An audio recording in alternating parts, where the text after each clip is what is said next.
Assalamualaikum warahmatullahi wabarakatuh. Di sini saya Rina Setiawan dengan NIM D1C023064 dari Prodi Teknologi Hasil Pertanian. Di sini saya akan menjelaskan tentang analisis karet dengan metode kadar abu, kadar kotoran, dan Plasticity Retention Index atau VRI.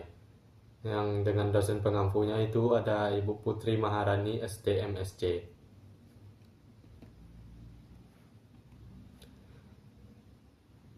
Yang pertama yaitu pengujian kadar abu. Pengujian kadar abu pada karet adalah metode untuk menentukan persentase sisa mineral abu yang tidak dapat menguap setelah sampel karet dibakar pada suhu tinggi. Tujuannya adalah untuk mengevaluasi kualitas karet dan memastikan kepatuhan terhadap standar SNI. Prosedur pengujian kadar abu. Yang pertama itu persiapan sampel. Sampel karet yang akan diuji dibersihkan dari kotoran dan disiapkan dalam bentuk serbuk atau potongan kecil. Yang kedua itu ada pembakaran. Sampel karet diletakkan dalam persalen atau wadah tahan panas, lalu dipanaskan dalam tungku atau oven pada suhu sekitar 600-700 derajat Celcius selama beberapa jam. Biasanya 3-4 jam. 3. Penimbangan. Setelah pembakaran, sisa mineral atau abu ditimbang dengan menggunakan neraca analitik. Yang terakhir, perhitungan. Kadar abu dihitung dengan membandingkan berat sisa mineral dengan berat awal sampel, lalu dikalikan dengan 100%. Faktor-faktor yang mempengaruhi kadar abu pada karet itu jenis bahan keunggulan yang digunakan untuk mengumpulkan lateks biasanya dapat dipengaruhi kadar abu pada karet. Terus ada proses pengolahan, tingkat pengenceran lateks dan metode pengolahan lainnya juga dapat mempengaruhi kadar abu. Kontaminasi, adanya kontaminasi lumpur, pasir, atau bahan asing lainnya dapat meningkatkan kadar abu. Kadar abu yang tinggi pada karet menunjukkan adanya kandungan mineral yang lebih banyak, yang dapat berasal dari bahan tambahan atau kontaminasi. Kadar abu yang tinggi pada karet, standar Indonesia Rubber atau STIR, dapat menurunkan kualitas dan kinerja produk karet karena dapat mengurangi elastisitas dan daya tahan. Standar SNI 06-1903-2000 menetapkan batas maksimum kadar abu pada karet, yaitu sebesar 1%. Selanjutnya, itu ada kadar kotoran. Metode pengujian kadar kotoran pada karet biasanya melibatkan pemisahan kotoran seperti debu, tanah, serpihan, atau bahan benda asing lainnya dari sampel karet.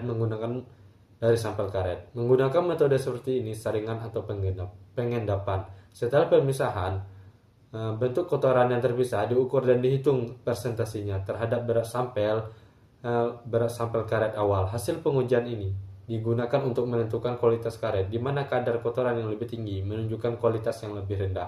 Faktor yang mempengaruhinya yaitu jenis kotoran yang terdapat dalam karet bervariasi seperti debu, tanah, serpihan, atau bahan benda lain asingnya. Metode pengolahannya, misalnya pengolahan lateks atau bokar, dapat mempengaruhi kadar kotoran yang terkandung dalam produk akhir. Sumber bahan baku karet seperti lateks atau bokar dapat mempengaruhi kadar kotoran yang ada dalam produk akhir. Prosedur pengujiannya, yang pertama itu sampel karet diambil dan dibersihkan dari kotoran yang besar terlihat dengan mata, seperti serpihan atau dedaunan. Yang kedua, saringan sampel karet diletakkan di antara karet dengan ukuran mesh yang sesuai. Kotoran yang lebih besar dari ukuran akan tertinggal di saringan. Pengendapan sampel karet dilarutkan dengan cara tertentu, dan kotoran yang tidak larut akan mengendap di dasar wadah. Kotoran kemudian dipisahkan dari larutan. Yang ketiga, kotoran yang dipisahkan kemudian ditimbang dengan presisi. 4. Persentase kadar kotoran dihitung dengan membagi berat kotoran dan berat sampel karet awal dan mengalihkannya dengan 100%.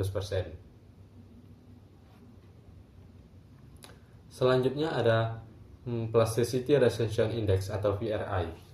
Metode pengujian Plasticity Retention Index atau VRI pada karet digunakan untuk mengukur ketahanan karet terhadap degradasi akibat oksidasi pada suhu yang tinggi. Uji VRI dilakukan dengan membandingkan nilai plastisitas karet sebelum dan setelah penguasaan pada suhu 140 derajat selama 30 menit. Prosedurnya, yang pertama, persiapan sampel. Siapkan sampel karet dengan berat biasanya 15-25 gram. Yang kedua, pengusangan. Sampel dipanaskan dalam oven pada suhu 140 derajat selama 30 menit. Yang ketiga, pengukuran plastisitas. Setelah pengusangan, sampel didinginkan dan plastisitasnya diukur menggunakan Wallace Plastimeter atau alat serupa. Dan terakhir, perhitungan PRI. Nilai PRI dihitung dengan membandingkan nilai plastisitas sebelum dan setelah pengusangan, kemudian dikalikan dengan 100. Kesimpulan dari penjelasan mengenai analisis kadar abu, kadar kotoran, dan PRI pada metode pengujian terhadap karet itu, kadar abu menunjukkan jumlah residu anorganik seperti mineral atau logam yang tertinggal setelah pembakaran karet. Karet dengan kadar abu rendah menunjukkan kemurnian yang tinggi dan kualitas yang lebih baik.